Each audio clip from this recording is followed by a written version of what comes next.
Bienvenidos a este evento, a estas charlas, donde vamos a intentar un poquito conocernos a nosotros mismos, a conocer un poquito más de qué nos puede servir la filosofía, cómo podemos acercarnos a este mundo que quizá al inicio pueda sonarnos de repente un poco intelectual, la filosofía, uno se imagina un catedrático, una situación así quizá no tan amena, pero en realidad la filosofía es lo más humano que existe, ¿no? La filosofía, entendido como la entendemos nosotros a la manera clásica, tendría que servir para descubrirnos a nosotros mismos, y todo ser humano quiere descubrirse, quiere conocerse, y además tiene preguntas profundas de la vida. Todos cuando hemos sido pequeños hemos preguntado a nuestros padres qué pasa con la muerte, de repente se murió el abuelito y todos queremos saber dónde se fue, ¿no? Esa es una pregunta filosófica, existencial, y muchas veces nuestros padres no saben cómo responderla, ¿no? Entonces, el hombre que tiene esa frescura para hacer preguntas siempre y no se conforma con las explicaciones clásicas de toda la vida, es el que mantiene todavía la llama de la inquietud filosófica viva. Y eso yo creo que es lo que quizá ha despertado nuestra curiosidad y nos ha traído esta charla. Bueno, esta frase, conócete a ti mismo, es una frase muy potente, ¿no? Y muy tradicional de la filosofía. De hecho, esta frase estaba en Grecia clásica, en un lugar muy especial, en el oráculo de Delfos, que era como un santuario muy importante, donde la religión siempre estaba presente en Grecia y estaba como muy unida a la ciencia y a la filosofía, no estaban separadas como en nuestra época, porque se entendía que las grandes verdades universales tendrían también que reflejarse en las verdades, digamos, científicas y en las verdades morales también. Entonces, el centro de este oráculo, de este santuario en Delfos, era el templo de Apolo. Apolo, que es uno de los principales dioses griegos, que representa la luz del sol, la armonía, el dios de la música, de la belleza, que está pues en relación con las cosas superiores, espirituales. En el frontis de ese templo estaba la frase «conócete a ti mismo», pero tenía una segunda parte, ¿no? Decía «conocerás y conocerás a los dioses». Conócete a ti mismo y conocerás a los dioses. Vamos a ver a qué se refería esta frase. En los diálogos de Platón que también es otro filósofo griego muy importante, en sus diálogos él también va a hablar de esta frase y va a contar en uno de los diálogos cómo un ciudadano llamado Alcibiades, justamente el diálogo se llama así, que era un poco díscolo, era un poco disperso, muy dado a los excesos, decide ser político, quiere ser político, tiene aspiraciones políticas. Y Sócrates le dice, Alcibiades, ¿cómo pretendes gobernar a los demás hombres si no te gobiernas a ti mismo? Para gobernarte a ti mismo, primero tienes que conocerte a ti mismo. Entonces, ¿a qué se refería Sócrates con esto?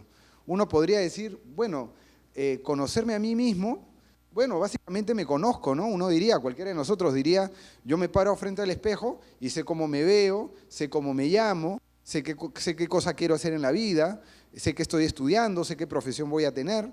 ¿A eso se referían los griegos? Bueno, en realidad no. En realidad, para los griegos, el ser humano tiene otras dimensiones mucho más interesantes, que no son las cosas más tangibles, quizá que vemos cuando nos encontramos con una persona. Sin embargo, esos elementos que están más allá del físico pueden ser los elementos que muevan a esta persona. Son los elementos que van a hacer que esta persona haga cosas de determinada manera. Las intenciones, las ideas están ahí, ¿no? Los griegos dividían al ser humano en tres partes. Soma, que sería el cuerpo físico, lo que vemos, el cuerpo e incluso la parte vital, energética. La psique, ¿no? Así se llamaba en griego, y aún hoy usamos esa palabra para hablar del psiquismo, de la psiquicidad, de la psicología, porque psique significa eso, significa aquellos elementos más sutiles, pero que son muy etéreos y volátiles. Ellos lo representaban como una mariposa, pues la mariposa vuela de manera errante, ¿no? Entonces la psique, cuando no está bien enfocada, también puede volar de manera errante y confusa. Ahora vamos a ver de qué se trata. Y el nous, que sería como la parte más superior del ser humano, lo más elevado, lo que está en relación con el verdadero conocimiento, podríamos decir con lo espiritual. Porque en la psique están, digamos, los sentimientos, las emociones, las ideas que tenemos, y todos nosotros, sí, podemos entender eso, nos es cotidiano. Todos, antes de venir aquí, seguro, hemos estado viviendo algunas de estas emociones. Hemos estado de repente en algún momento del día tristes, y en otro momento hemos estado más alegres, en otro momento hemos estado quizá un poquito más deprimidos, en algún otro momento un poquito más angustiados, ahora de repente estamos más calmados. Son emociones que van y vienen a lo largo del día que rápidamente podemos reconocer que tenemos.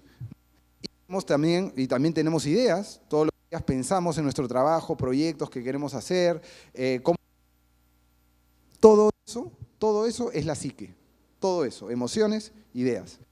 ¿Y qué cosa es el nous? ¿No? ¿Cómo podemos percibir al nous? Eso es un poco más difícil, porque ahí el nous o el espíritu, ¿no? Como la división griega, porque cada civilización ha tenido una suerte de también clasificación de estas dimensiones del hombre. Muchas de las culturas antiguas reconocían que el hombre era más que su cuerpo, mucho más. Quizás de las épocas raras de la historia, donde pensamos que el hombre es lo que ves y punto. De hecho, incluso hasta tratamos de justificar y entender las reacciones psicológicas con temas químicos, ¿no? En el cerebro. Esos son neurotransmisores que están por ahí. Todo se reduce a la molécula, todo se reduce a la materia. Y no hay otro elemento más que no sea la materia, ¿no? Entonces es una época muy materialista, si se quiere, porque tratamos de explicar todo desde ahí. En cambio, en otras culturas era un poco, o sea, era diferente en que eran dimensiones distintas. Entonces, en este nous están los más grandes ideales que una persona puede concebir, ¿no? Seguro, como decíamos, a lo largo del día hemos tenido esta fluctuación de emociones e ideas, pero seguro por ahí recordamos en algún momento de nuestra vida que hemos tenido como una aspiración muy grande de querer hacer algo grande por los demás, ¿no? Algo heroico quizá. De repente el sentimiento patriótico que a veces se despierta en fiestas patrias, o el sentimiento fraternal que a veces se puede despertar cuando uno quiere ayudar a un familiar o a un amigo muy cercano y hace un gran sacrificio para ayudarlo, que hasta uno se sorprende porque dice: yo estoy sacrificando mi tiempo, mi energía, yo justo en este momento quería ir a descansar y me voy a ver a este amigo o a esta persona que quiero tanto porque entiendo que necesita mi ayuda y mi apoyo. Entonces esos grandes sacrificios, esas acciones por deber que a veces hacemos, tienen su origen, su punto de partida en el nous. Entonces no son tan usuales quizá en la vida de un ser humano, ¿no? Pero vamos a ver que son muy importantes.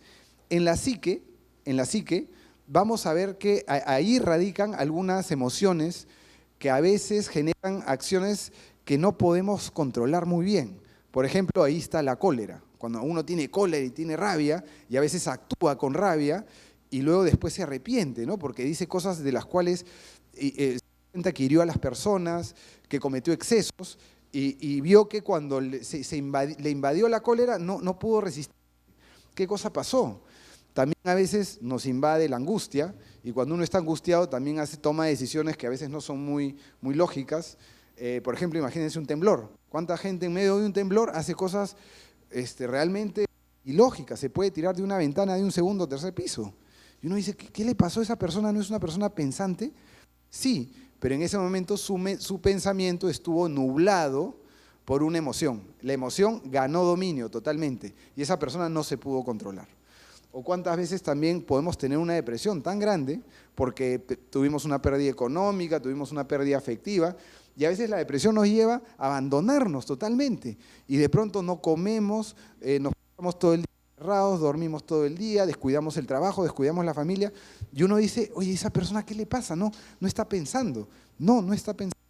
Está movido por las emociones y no sabe cómo controlar ese torbellino emocional. O la euforia también. A veces uno piensa que la euforia es algo siempre positivo. Es una emoción agradable, pero a veces en un momento de euforia hacemos cosas que después no nos vamos a arrepentir. Yo recuerdo una persona que cuando el Perú fue al Mundial del 2018, vendió su departamento para ir al Mundial. Entonces uno dice: ¿y esa persona no pensaba? Yo sé que podemos ser muy optimistas, ¿no? Pero íbamos a ganar la Copa y si la ganábamos igual iba a regresar ¿a dónde? Ya no tenía dónde, ¿no? Entonces, ¿qué pasó? Se dejó llevar por la euforia, ¿no? Una persona fanática del fútbol que tenía que ir sí o sí y vio que lo que podía hacer era eso y definitivamente no pensó. ¿Dónde estará ahora? No lo sé, esa persona, ¿no? Pero entonces vamos a ver que la psique tiene a veces un poco este torbellino emocional. Pero también no todo es negativo en la psique, también hay que ver que están los sentimientos, los nobles sentimientos que nos hacen mejores personas. Entonces cuando uno se ocupa de sus padres mayores, ¿no? Como hijo, que es lo que corresponde naturalmente, pero actualmente que a veces no pasa eso, los hijos abandonan a los padres y hasta incluso pueden llegar hasta aprovecharse, ¿no? de la vejez de los padres, es algo muy triste. Pero cuando vemos que uno legítimamente, ¿no? se ocupa de sus padres porque entiende qué es lo que se ocupa de sus hijos, es responsable de sus hijos, es responsable con su trabajo, hay un sentimiento de responsabilidad, de cariño, de aprecio. Hay una preocupación también por las personas con las que convive, si convive en un condominio o tiene vecinos, hay una preocupación legítima, genuina. Entonces vemos que son sentimientos positivos que hacen de esa persona una mejor persona. Y eso también está en la psique, ¿no? También en la psique está nuestra creatividad, la creatividad para resolver problemas. Hay gente que tiene muy entrenada la creatividad y eso también está en la psique. Y también está la inteligencia, por ejemplo, que nos lleva a resolver los problemas. Vean que todos esos son criterios, ¿no?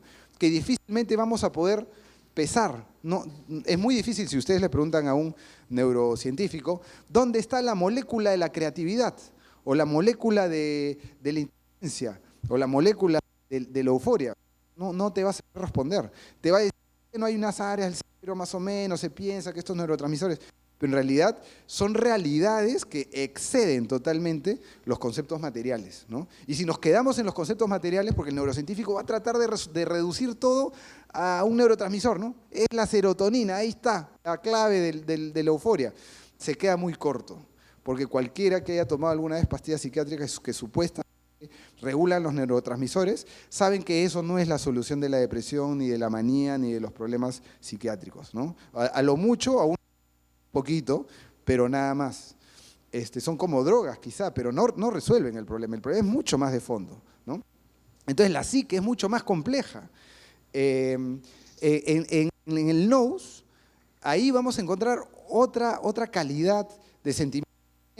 Ven que hay como una suerte de jerarquía, ¿no? de los elementos más, digamos, más animalescos, si se quiere, de la psique, porque podemos tener cólera, agresividad, rabia, hasta sentimientos retorcidos, venganza, celos, ¿no? En la psique tenemos también sentimientos elevados, tenemos también creatividad, inteligencia, pero en el nous, ¿no?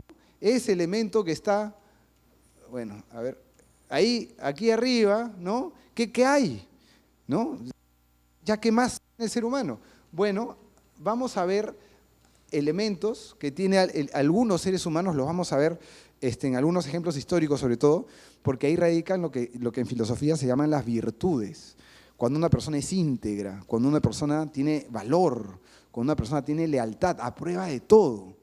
Entonces, ese tipo de cosas que nos impactan de otra manera, y esos ejemplos que uno dice, esta persona no pertenece al común de la humanidad, esta persona tiene otro comportamiento, ¿no? Y por eso he puesto la imagen de Miguel Grau, porque si recordamos el ejemplo, ¿no? que nos dio, todos hemos estudiado historia, seguramente algo conocemos de la historia de Miguel Grau y sabemos el gesto tan noble que tenía rescatando a los marineros de los enemigos que hundían, entregándole la espada del almirante que venció él legítimamente en una batalla y que era su trofeo de guerra, ¿no? Para él algo muy preciado, para un militar, la espada del almirante que él vence. Y él le entrega esa espada a la viuda del almirante con una carta hermosa, si no la han leído, yo recomiendo que la busquen, ¿no? A la viuda de Prat, con cortesía impresionante de caballero antiguo que la misma viuda casi que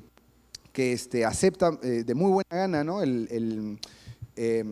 Las condolencias que le da Miguel Grau. Realmente un gesto impresionante.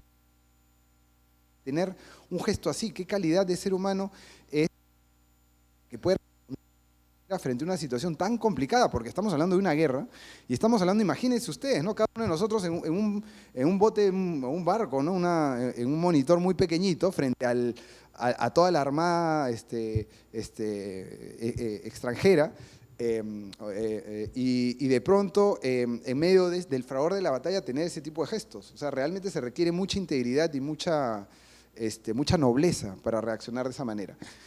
Entonces, seguramente cuando leemos alguna novela histórica o alguna película, y justamente por eso he puesto esta imagen, de algún hecho histórico, ¿no? Todos seguramente hemos visto esta película, Corazón Valiente, y es un hecho histórico de este personaje William Wallace, que va a enfrentarse al gobierno británico, al imperio británico, que quería dominar y esclavizar Escocia, y él decide nuclear, ¿no? Generar un pequeño ejército de resistencia. A él primero lo intentan convencer, lo intentan persuadir, seducir para que no tome esa acción, y luego ya directamente lo amenazan, ¿no? Matan a su esposa y le hacen cosas terribles, pero él no se doblega, y gracias a su ejemplo, Escocia nunca fue conquistada, y eso significaba que su gente no era esclavizada ni sus mujeres abusadas. Entonces, cuando uno ve esa película, pasa algo. No sé, yo creo que a todos nos ha pasado que se nos saltan casi las lágrimas, se nos conmueve el corazón, porque vemos a esta persona tan valiente que incluso cuando lo están, ¿no? Ahorcando, lo van a decapitar, el tipo resiste hasta el final y uno se conmueve y no sabe muy bien qué le pasa a uno. ¿Por qué? Porque uno se conmueve, porque uno hasta se le saltan las lágrimas. ¿Por pena? ¿Uno tiene pena de William Wallace? No es pena exactamente, ¿no? Es como una añoranza quizá de por qué ya no hay esos hombres así de valientes. Y de repente porque uno también quisiera ser así de valiente, pero no se atreve. ¿Qué pasa? Yo también quisiera tener ese valor, pero ¿por qué no me atrevo? Porque en realidad hay algo acá para poder entender cómo funciona el nous, ¿no? Decíamos que lo que albergaba el nous eran las virtudes. ¿Y qué cosa es virtud? Virtud es una palabra que actualmente casi que está en desuso y que no se entiende bien, porque cuando se dice que una persona es virtuosa, uno piensa, es buenito, mira, tú pídele un favor, siempre te va a decir que sí, nunca te va a decir que no, es bien virtuoso. Y en realidad, virtud y ser virtuoso es mucho más que eso. Virtud en realidad viene la raíz de virtud, vir, significa fuerza, que es de donde viene la palabra viril. Entonces una persona virtuosa es una persona fuerte. Pero una persona fuerte, ¿dónde? ¿En el físico? ¿O una persona fuerte en el alma? ¿No? ¿Qué cosa es ser fuerte en el alma? Justamente lo que decíamos, ¿no? Lo que decíamos de William Wallace. Uno quiere ser valiente como William Wallace, sueña con eso, pero cuando va a llegar a la realidad se comporta como un gatito, ¿no? Uno ve una situación injusta en el trabajo, en la calle, y él quisiera defender a esa persona, pero le gana el miedo, le gana la duda y da un paso al costado. No tiene la fuerza en el alma para llegar a la plasmación, esa intención de valor, esa intención de integridad. Yo quiero ser íntegro, quiero ser íntegro como los grandes hombres de la historia, pero cuando me ponen la plata al frente y la coima, ya pues, ¿qué vamos a hacer, no? Todo el mundo coimea, pues ya yo también, pues, ¿no? No tengo la fuerza en el alma para ser íntegro. Entonces, virtud finalmente es eso, es desarrollar esa fortaleza interior para mantener esos elementos que yo sé que son válidos, pero hasta los actos, porque todo el mundo sabe lo que es bueno, pero son pocos los que hacen las cosas buenas. Todos nos quedamos muchas veces en intención, porque muchas veces nos gana esa desidia, esa duda, ese pensamiento pero en este mundo donde eso no es posible, ¿no? En este mundo todo el mundo miente, todo el mundo es corrupto, o sea, ¿ya para qué? ¿Para qué mi esfuerzo? ¿No? Y en realidad, y eso hace pues que el mundo en realidad no cambie, porque en la época de William Wallace nadie se atrevía a enfrentarse al Imperio Británico. Todo el mundo decía, no, es imposible, no, eso, nadie se atreve. Ni bien uno se atrevía, venían y te amenazaban de alguna manera y uno desistía. Entonces el virtuoso es que el que no se deja doblegar, el que sus principios morales y éticos pueden resistir hasta el final. Entonces verán que no es una persona sencilla, no es una persona, digamos, ordinaria, ¿no? Para decir más que sencilla, no es una persona ordinaria que podamos encontrar del común, es una persona que ha sido entrenada, que ha tenido cierta capacidad desarrollada. Es lo mismo que podemos encontrar en medio de una tormenta, en medio de una situación difícil, como puede ser pues, un temblor, una catástrofe, y vamos a ver que mucha gente sale despavorida corriendo, pero son pocos los que permanecen firmes y tratan de controlar la situación y tratan de ayudar a los demás incluso. ¿Qué pasa con esta gente? ¿No tiene familia, no tiene esposa, no tiene hijos? ¿Por qué no salva la vida? Porque hay algo más fuerte en ellos que su necesidad de sobrevivir, que es la necesidad de comportarse de manera íntegra. Y lo mismo que Miguel Grau. ¿Cuántas veces le dijeron a Miguel Grau cuando estaba ya la batalla, ya era muy desigual, ¿no? Ya realmente habían pocas posibilidades, y le decían, ya hiciste bastante, ándate a Piura con tu familia, que te esperan, ¿no? ¿Qué haces acá? Decía, yo soy un hombre del mar, yo he hecho un compromiso. O sea, yo defiendo la patria. ¿Cómo voy a dejar la patria? Por mi vida. Mi vida es pequeña. En cambio, lo que yo defiendo es mucho más grande. Entonces, vean el cambio de prioridades, ¿no? Y cómo piensan estos hombres. Tienen otra dimensión, piensan en otra dimensión. Piensan a nivel espiritual, no piensan a nivel personal. No están pensando en su conveniencia, piensan en la conveniencia quizá de algo más grande. Tienen un nivel de conciencia un poco mayor, ¿no? Entonces, y de hecho todos quisiéramos tener esa fortaleza. Entonces nos preguntamos por qué es difícil controlar estas situaciones, estos miedos, estas dudas cuando vienen. Porque uno quiere ser valiente, pero viene el miedo y me hace correr. ¿Por qué es difícil controlar el miedo? ¿Por qué es difícil controlar la cólera? ¿Por qué es difícil manejar la psique? Bueno, porque la psique en realidad, decían los griegos, es algo que espontáneamente no se desarrolla. Se puede desarrollar hasta cierto punto espontáneamente, de manera correcta, el cuerpo, claro. Uno nace y es muy pequeñito y no tiene ningún dominio del cuerpo, pero conforme uno va creciendo, comienza a aprender a dominar sus necesidades básicas. Cuando uno es muy pequeñito, no domina nada y le tienen que poner pañal, tiene que estar atento a que uno coma, pero cuando uno va creciendo ya tiene un poco más de dominio, comenzar a caminar, ya tiene un poco más de equilibrio, puede correr, ¿no? Puede manejar sus manos, puede escribir, o sea, el cuerpo se va desarrollando y hay un dominio natural que uno va adquiriendo sobre el cuerpo, más o menos. Hay gente que luego desarrolla mucha más habilidad y pueden ser acróbatas y qué sé yo, ¿no? Pero con la psique, decían los griegos desarrollaron un sistema que se llamaba paideia, que era un sistema realmente muy avanzado, incluso para nuestra época. Este es el sistema de formación, de educación de los griegos. Y el sistema de educación no era como el nuestro, donde a uno lo meten a un aula y lo llenan de datos, ¿no? Tienes que aprender esto de paporreta, y dar el examen y listo. Para los griegos eso no era tan importante, que la persona tuviera datos en la cabeza. Lo más importante para ellos era que la persona tuviese una formación, que pudiese tener las fortalezas psicológicas necesarias para enfrentar las situaciones complejas. Porque imagínense que yo formo a un ingeniero nuclear, no a un físico nuclear, ¿no? Le doy todo el conocimiento para que desarrolle energía nuclear, pero no lo formo en la ética y en la moral para que use sus conocimientos de manera adecuada para el bien de la humanidad. Entonces él, al primero que le ofrezca más dinero, se va a hacer una bomba atómica acá, pues. Total. Yo tengo el conocimiento, yo te vendo mi conocimiento, tú me pagas y ya está. Y para él no habrá conflicto moral, porque nunca le enseñaron qué cosa era la moral. Quizás se sentirá un poco mal, habrá algo dentro de su alma que no lo percibe bien, no entiende bien qué es, pero medio que lo hace que se deprime, cobra su dinero y de ahí medio que se deprime y no sabe bien qué le pasa. Lo que le pasa es que hay una gran decepción en su alma que no percibe muy bien, pero que a la larga lo va a hacer, sentir ese dolor de conciencia, ese peso de conciencia. Pero nunca lo formaron de manera ética y moral. En cambio, si desde pequeñitos, decían los griegos, vamos formando esos elementos, los elementos técnicos, eso se aprende rápido. Y esos elementos técnicos que le demos a una persona bien formada, nosotros tenemos la seguridad que los va a aplicar de manera correcta. Y eso es lo más importante, ¿no? Entonces ese sistema se llamaba paideia. Y bueno, hay todo un estudio de eso, ¿no? Hay un alemán que hizo todo un estudio muy completo, donde él hace un cuento histórico y muestra cómo para cada edad había una acción particular, ¿no? Para que estas personas, Janet, creo que podemos bajar el aire un poquito, porque veo que la gente que está sí, entonces para cada edad había una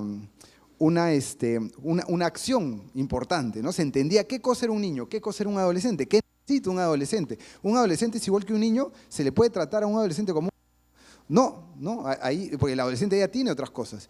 Pero es un adulto, tampoco es un adulto, ¿no? Entonces, ese entendimiento lo tenían muy claros los griegos. Entendían que cuando la psique no se modela adecuadamente, cuando la psique no, como le decíamos, espontáneamente no va a crecer correctamente. La psique hay que educarla, hay que modelarla, hay que conocerla.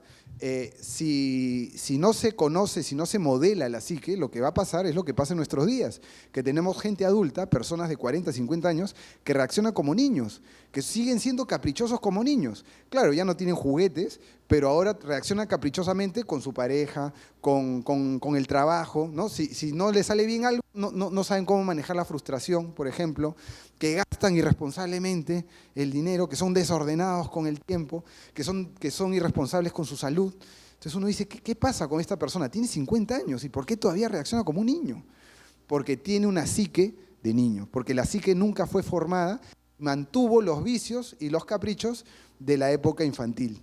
Y como nunca le enseñaron a trabajar esos elementos, sigue siendo un niño que parece adulto, pero en realidad es un niño, porque frente a un problema, frente a una va a salir corriendo igual que un niño, no va a saber enfrentar una situación compleja.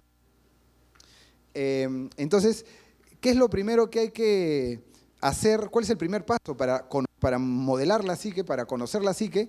Lo primero hay que conocer la psique, obviamente, para poder modelarla, para poder dominarla, para poder trabajar, conocer los vicios y las debilidades que tiene la psique para poder superar esos vicios, para poder corregir esos vicios, pero también para poder desarrollar la parte positiva de la psique, para poder desarrollar sentimientos, para poder desarrollar la inteligencia, la creatividad, e incluso, ¿no? Si eso ya la psique nos aporta algo muy positivo en el crecimiento de un ser humano y en la sociedad, porque una sociedad madura también cuando sus componentes maduran, cuando hay personas maduras.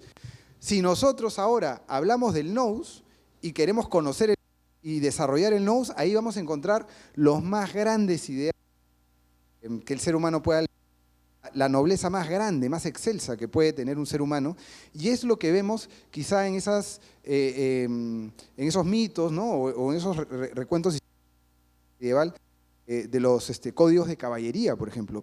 ¿Qué era un código de caballería? ¿Por qué existía un código de caballería?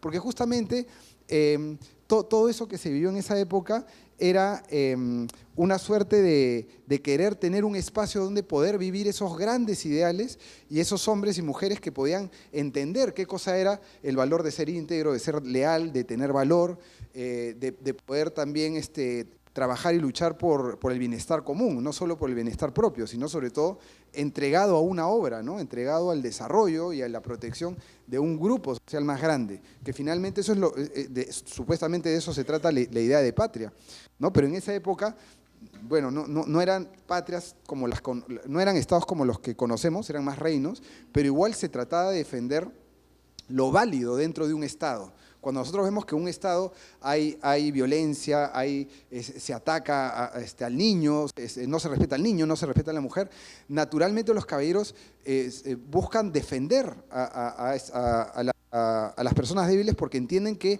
ellos no les gusta vivir en injusticia. Un caballero, por más que su vida sea plena, completa, feliz, no puede vivir tranquilo mientras ve la justicia al frente. Y naturalmente es llamado a defender una situación injusta. Por eso el caballero iba buscando justamente generar esos espacios seguros, ¿no? en las antiguas gestas medievales. Si nosotros logramos conquistar el nous y conocer el nous, vamos a abrir un espacio impresionante en la naturaleza humana, vamos a realmente poder desarrollar los elementos divinos, porque realmente la parte espiritual está lo más cerca a lo que podríamos llamar los dioses, y aquí pues la frase, conócete a ti mismo y conocerás a los dioses, porque cuando nos conocemos a nosotros mismos y conocemos esta parte superior, entonces podemos entender cómo existieron personajes tan divinos, ¿no? Como el Buda, por ejemplo, como Lao Tse, como Confucio, que fueron personajes históricos todos, ¿no? Mahoma, por ejemplo, Jesucristo, que también, si bien no hay tantos elementos históricos en su caso, sí, sí podemos concluir que fue un personaje histórico, pero más allá tenemos muchos otros personajes de ese mismo nivel, para mostrar que existieron personajes que salieron de lo ordinario, que salieron de la condición ordinaria, que ya no son seres humanos normales, no son seres humanos que están más cerca de lo divino que de lo comúnmente humano, ¿sí? Entonces uno se pone a pensar, bueno, ¿y cómo estas personas llegaron a ese nivel de desarrollo? Porque lograron entender que dentro de ellos había un elemento que había que forjar, que había que conocer, que había que educar. Todo ser humano tiene esa posibilidad de poder llegar a lo que llegaron esos grandes hombres. Porque cada ser humano tiene un alma dentro, hasta el más ruin de los seres humanos tiene un alma. Y si ese hombre se propone conocerse a sí mismo, realmente podrá conocer a los dioses. ¿Por qué? Porque va a conocer su naturaleza divina interior. Va a poder acercarse a los dioses porque va a poder encontrar a Dios dentro de sí mismo. De eso se trata esa frase, finalmente, ¿no?